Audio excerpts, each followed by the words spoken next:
Anymore.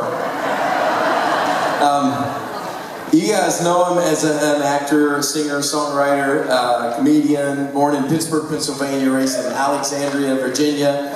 Now, since he and his wife have sold their house in LA for 1 year, they've been here in Brentwood. I guess you could say that he is an official Nashvilleian. So we like that. We will claim him as our very own. And that makes a lot of sense because he's on the show Nashville, you know that, plays Deacon Claiborne. And again, his songs, he was playing his songs at the sound check, and I just immediately said, you know, from not knowing anything other than this persona on television, this is a good man, a really good man with a great heart. So please welcome Charles Esten.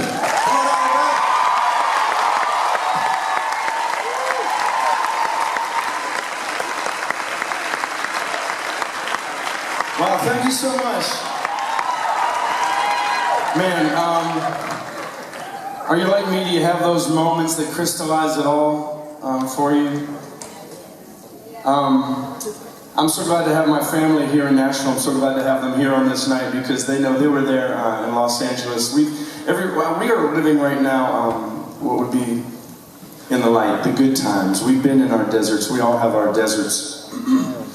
We had ours in Los Angeles with my youngest, Addie, who's here now.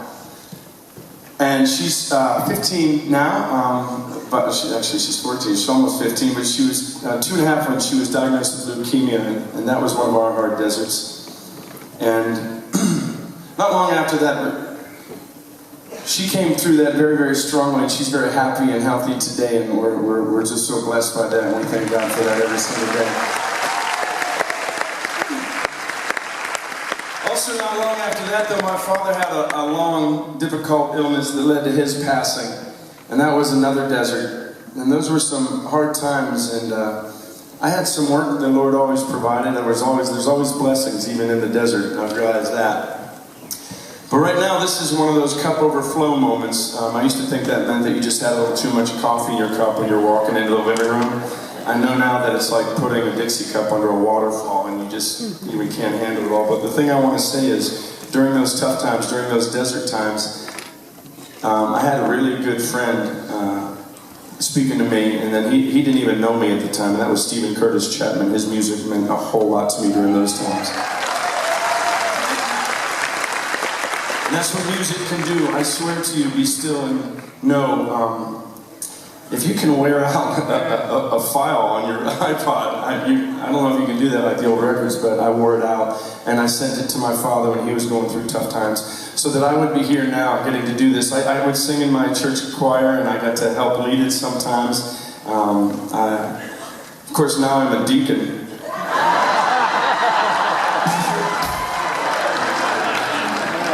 But I'm sorry I had to do that.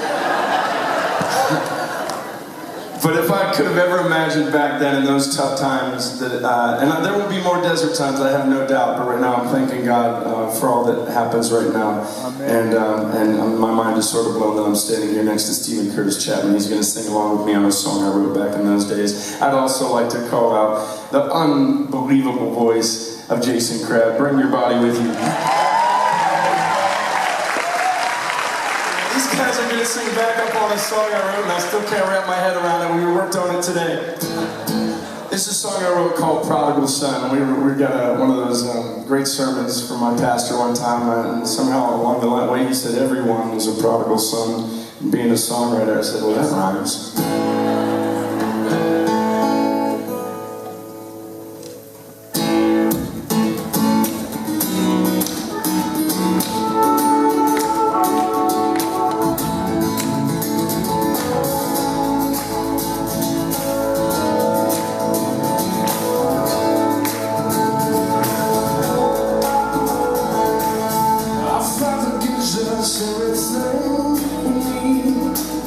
Our Father loves us all so well. His love and kindness is guaranteed.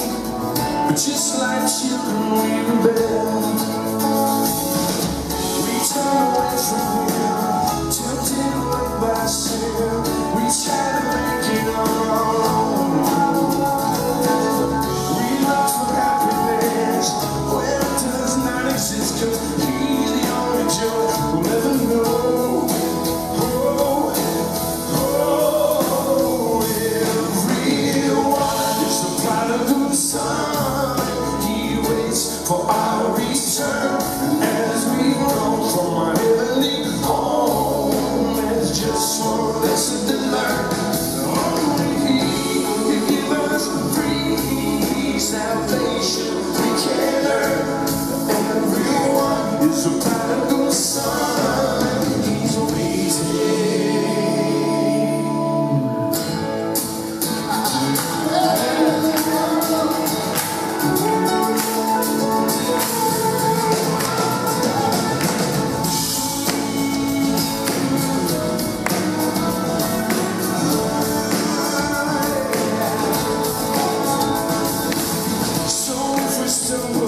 son, he's waiting.